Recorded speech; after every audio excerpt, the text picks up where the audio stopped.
England have begun their biggest year of cricket with a public flogging thanks to a stunning double hundred from Windies skipper Jason Holder. It meant pace bowling gems, James Anderson and Ben Stokes, have started 2019 by being bowled into the ground with a back-breaking workload branded bonkers by former Ashes winning pace bowler Chris Tremlett.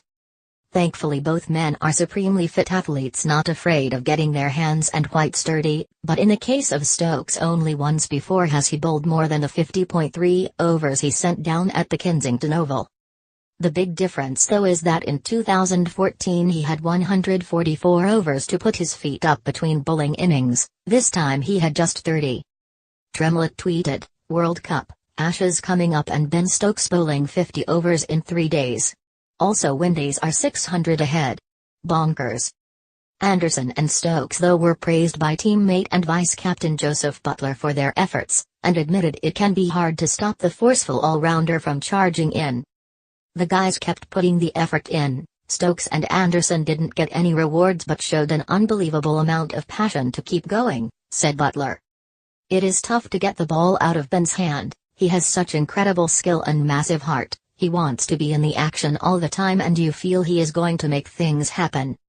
He is an all-action cricketer and you have to manage his workload, but it is tough to do that when he just wants to keep going and he has incredible levels of fitness.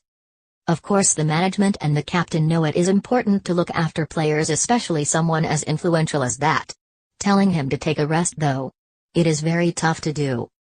Neither 77 all-out nor failing to take a wicket is great.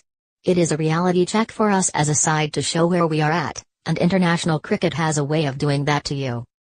Anderson sent down 48 overs of his own, and understandably his pace and energy levels were down in the second innings as the Windies pulled ever further away, with skipper Root appearing reluctant to turn to either Sam Curran or Adil Rashid, who offered him little control.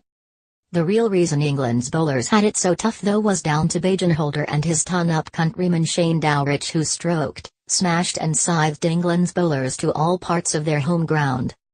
From 18 scalps on day 2, not a single wicket fell on day 3 as they added an unbroken 295 runs, the 3 highest ever in Test cricket for the 7th wicket, and the pain was only halted at the 415-6 declaration, setting a fanciful 628-run target.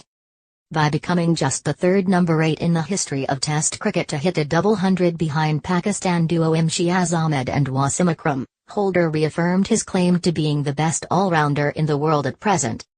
He was the only player on either side to be named in the ICC's World Test 11 of the Year for 2018, and when he swatted Keaton Jennings through mid-wicket to reach 202 not out, the celebrations were just as world-class as his batting.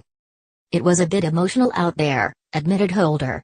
"I missed the Bangladesh series and had to watch on the sidelines, and sometimes it seems like people can forget what you've done in the game.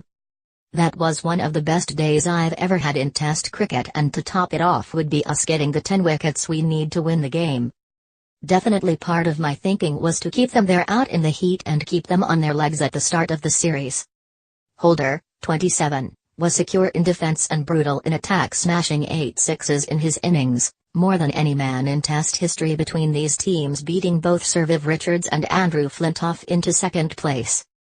With his good friend Dowrich alongside him finishing 116 not out, the Windies have 2 days to wrap up the wickets they need, even if Rory Burns and Keaton Jennings saw England to the close 56-0.